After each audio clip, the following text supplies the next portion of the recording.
name is Amelia Dodson, and this is my Lab 2 on projectile motion. So the purpose of this lab is to observe the motion of an object and compare that to a computational model to analyze the force of drag and gravity.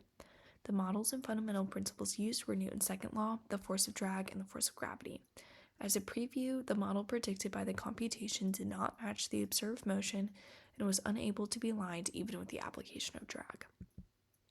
So Newton's second law. Newton's second law states the force acting on an object is the product of the mass and acceleration.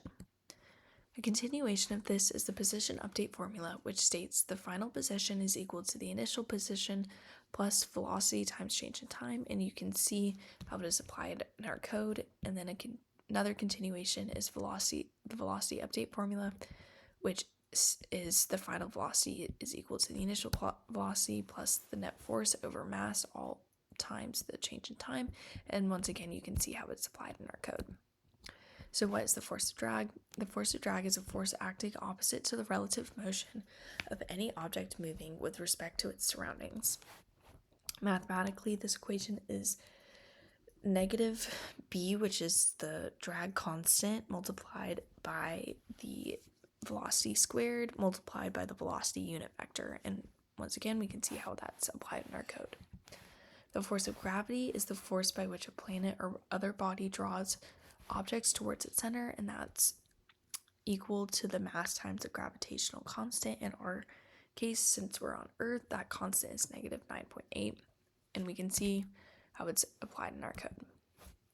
So the experiment itself, the system is the ball of wadded up paper, and the surrounding is everything besides the paper, which in our case is the air, which is the force of drag, and then Earth, which is gravity. And the assumptions we are using is the force of gravity and drag were the only forces acting on the ball of paper. The force of gravity is constant, and the changes in the x and y direction are independent of each other. In this experiment, we throw a ball of paper in the air and recorded its motion. We uploaded the video to Tracker in order to determine the position of the ball for the duration of its movement. We then used the found starting position and initial velocity, which was found by using the instantaneous velocity equation, to determine the computational model of the position with and without the force of drag. So our results were pretty peculiar and not as expected. We can first look at the motion in the x directed, which was actually quite good. We can see that the observed motion and the computational motion with drag, which is the blue and purple line, are right on top of each other. They're exactly the same, which is as expected. And then the computational model without drag differs greatly from those, and that's going to be that tealish line.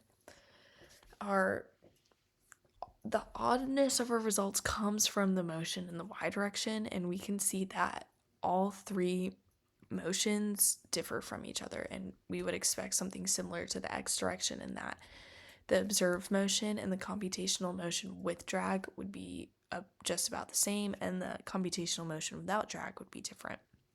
But as we can see, that is not the case. So this leads to a lot of potential error. The first could be an error with the calculation of the initial velocity in the y direction, but it's unlikely to be this, as this was calculated multiple times and calculated with the aid of an instructor to double check it, and everything was proven to be correct. The other source of error could be an error in the code, but once again, it was checked multiple times with a TA, so we're not really entirely sure what the error could be. We just know that there is an error. These are the only two that make sense, but like I said, we checked it all with an instructor, so it's all a little bit odd results. So our final questions, so what does it mean? And this is in terms of terminal velocity. Terminal velocity is when the force of gravity is equal to the force of drag, or in other words, the net force is 0. In my models, the terminal velocity was not reached due to the fact that a constant velocity was never reached, so acceleration was never 0, and that's going back to the force is equal to mass times acceleration. And then our final question, the what if question, we know that an object would take longer to hit the ground if it was thrown straight upwards rather than where we threw it kind of up and sideways. It would take longer because the ball has to it takes longer to travel to reach the top, and thus it will take longer to reach the ground because it's a parabolic curve and its equivalent. And additionally, the initial velocity in the y direction would have a larger magnitude, creating a greater force that gravity has to overcome, and thus a longer time to reach the ground. Thank you.